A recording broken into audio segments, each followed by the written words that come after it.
இப்போ இந்த உளுத்தம் பருப்பை நம்ம என்ன பண்ண போறோம்னா ஃபர்ஸ்ட் மிக்சியில எல்லாமே அரைச்சி வந்து ரொம்ப சாஃப்டா இருக்கும். கிரைண்டர்ல அரைச்சிட்டு நம்ம வடக்க உளுந்த மாவுல நான் வந்து 3 பெரிய வெங்காயத்தை பொடி பொடியாக கட் பண்ணி வச்சிருக்கேன். உங்களுக்கு வெங்காயம் அதிகமாக தேவையில்லைன்னா நீங்கள் கம்மியாக கூட போட்டு இது எல்லாத்தையும் ஒன்றா நம்ம இப்படி கை வச்சு நல்லா மிக்ஸ் பண்ணி விடணும். நிறைய பேருக்கு உளுத்தம் வடை வந்து சுட வராது, அதுக்காக தான் நான் சொல்றேன். போட்டுறேன் பாருங்க, ஒன்றா எழுதுறேன். இது ரொம்ப ஈஸியான டிப்ஸுங்க. இது மாதிரி வந்து எல்லாருமே செய்யலாம், சூப்பராக இருக்கும். பாருங்க, எல்லா வடையும் ஒரே நேரத்தில் ரெடி ஆயிடுச்சு. இவ்வளோ சூப்பராக இருக்கு வடை. கொஞ்சம் கூட எண்ணெய் குடிக்கவே இல்லை பாருங்க, அவ்வளோ சூப்பராக இருக்கு. பாருங்க, நல்லா கிறிஸ்பியாக இருக்கு. Hi friends, welcome to cook with Kalai. இன்னைக்கு நம்ம என்ன ரெசிபி செய்ய போறோம்னா ஹோட்டல் டேஸ்ட்ல சாஃப்டா கிறிஸ்பியான மெதுவடை எப்படி செய்யலான்றத இன்னைக்கு நம்ம பார்க்க போறோம். வாங்க எப்படி செய்யலான்றத பார்க்கலாம். அதுக்கு முன்னாடி இது வரைக்கும் நீங்க எங்க சேனலை சப்ஸ்கிரைப் பண்ணலாம், மறக்காம சப்ஸ்கிரைப் பண்ணிடுங்க. அப்படியே சைடுல இருக்க பெல் பட்டனையும் பிரஸ் பண்ணிடுங்க ஃப்ரெண்ட்ஸ்.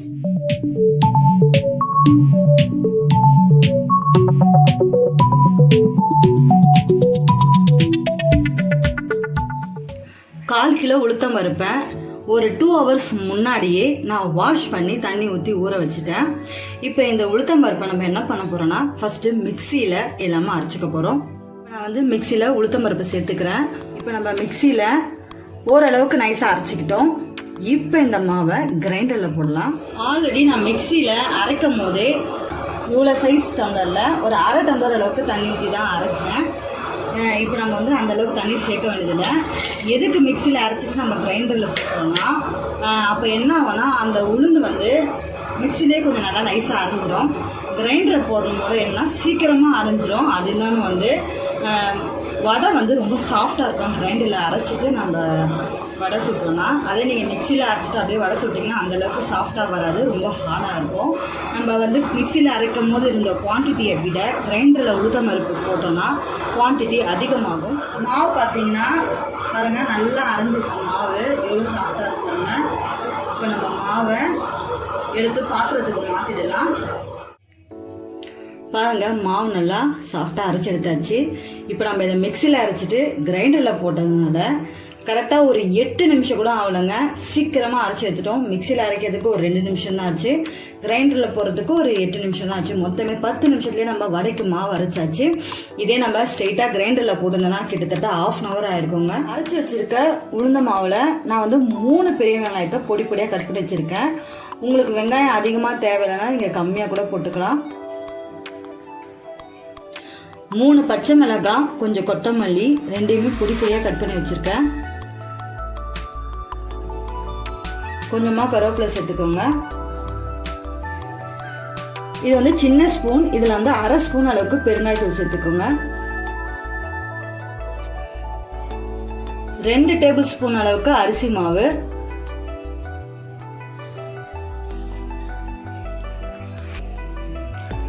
தேவைக்கேற்ப உப்பு. இது எல்லாத்தையும் ஒன்றா நம்ம இப்படி கை வச்சு நல்லா மிக்ஸ் பண்ணி விடணும். ஃபுல்லாக வச்சு நல்லா மிக்ஸ் பண்ணி விட்டுருங்க.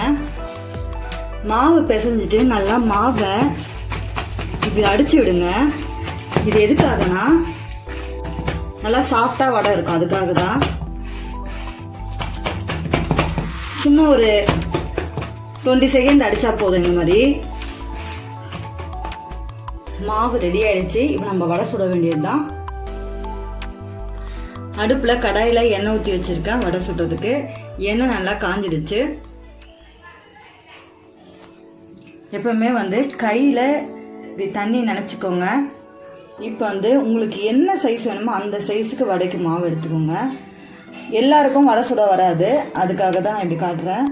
இந்த கையில் இப்படி தட்டிட்டு இப்படி ப்ரெஸ் பண்ணிவிட்டு இங்கே பாருங்கள் போடுங்க. இந்த மாதிரி இப்போ நல்லா வடை சுட தெரிஞ்சவங்க என்ன பண்ணுவாங்கன்னா பாருங்கள், இப்படியே ஒரே கையில் இப்படி உருட்டிட்டு இப்படி தட்டி இப்படி போடுவாங்க. மோஸ்ட்லி நிறைய பேருக்கு உளுத்தம் வடை வந்து சுட வராது, அதுக்காக தான் நான் சொல்கிறேன். எப்பவுமே கையை நினச்சிட்டு வடையை சுடுங்க, அப்போ தான் வந்து அழகாக வரும். இப்போ நான் பாருங்கள் வடை போட்டேனா, இந்த வடையை நான் தனியாக இப்போ எடுத்து வைக்க போகிறேன்.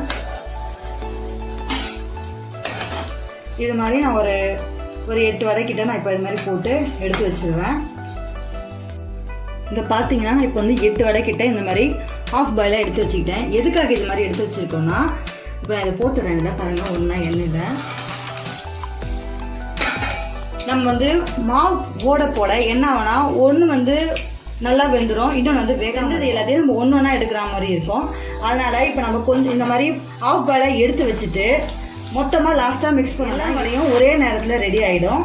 அதுக்காக தான் இந்த மாதிரி செய்கிறது. இது மட்டும் இல்லைங்க, இந்த மாதிரி நம்ம ஆஃப் பாயிலாக எடுத்து வச்சுட்டு நம்மளுக்கு எப்போ தேவையோ, இப்போ நம்ம வந்து ஒரு 1 hour கழிச்சு நம்ம சூடாக வடை சுடணும் அப்படின்னா நம்ம இது மாதிரி ஆஃப் பாயிலாக எடுத்து வச்சுட்டு அந்த டைமில் கூட நம்ம இந்த மாதிரி வடை சுட்டு ரெடி பண்ணிக்கலாம்.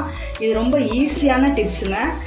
இது மாதிரி வந்து எல்லாருமே செய்யலாம், சூப்பராக இருக்கும். அரைச்ச வடை மாவு கூட நம்ம பாதி மாவை எடுத்து ஃப்ரிட்ஜில் வச்சுட்டு எதுவுமே மிக்ஸ் பண்ணக்கூடாது. அதில் வந்து அரிசி மாவோ உப்போ வெங்காயமோ எதுவுமே மிக்ஸ் பண்ணாமல் வெறும் வடை மாவை மட்டும் எடுத்து நம்ம ஃப்ரிட்ஜில் வச்சுட்டு மறுநாள் வடை சுடும் போது ஒரு 1/2 hour முன்னாடி எடுத்து வச்சுட்டு வடை சுட்டோம்னா வடை சூப்பராக இருக்கும். எண்ணெய்லாம் குடிக்காம வடை அவ்வளோ சூப்பராக இருக்குங்க.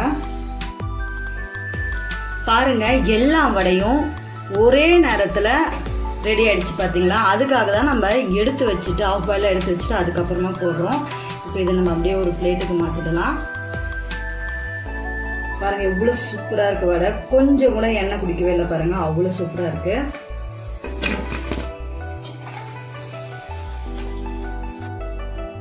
இப்போ திரும்ப செகண்ட் டைம் போடுறேன், பார்த்துக்கோங்க. வடை சுட தெரியாதவங்களுக்கு தான் இது. இந்த மாதிரி தண்ணியில் கை வச்சுட்டு இப்படி இந்த கையில் ப்ரெஸ் பண்ணிவிட்டு இப்படி போட்டிங்கன்னா பாருங்கள், உங்களுக்கு ஈஸியாக வரும். எந்த பிரச்சனையும் இல்லைங்க. எனக்கு வடை சுட வராது, எனக்கு மட்டும் ஏன் வர மாட்டேதுன்னா ஃபீல் பண்ணாதீங்க. எப்பவுமே 2 கையில் தண்ணி தடவி வடை சுடுங்க. அப்போ தான் வந்து வடை நல்லா வரும். பாருங்கள், நான் இப்படி ப்ரெஸ் பண்ணோன்னே வந்துடுச்சு. இது மாதிரி நம்ம எல்லா வடையும் நான் சுட்டு எடுத்துடுறேன். சூப்பரான மெது வடை ரெடி. பாருங்க, நல்லா கிறிஸ்பியாக இருக்குது. சத்தம் கேட்குதா? எவ்வளோ சாஃப்டாக இருக்குது பாருங்கள்.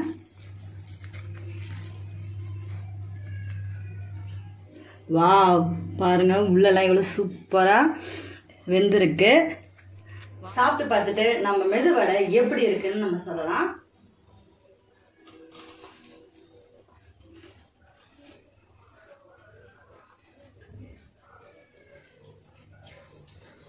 சூப்பராக இருக்குங்க.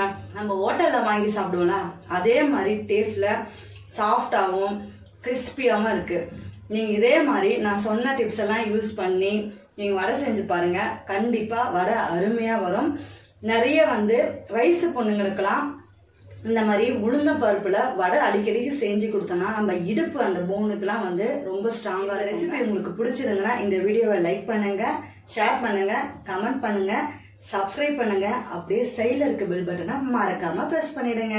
Thank you so much friends.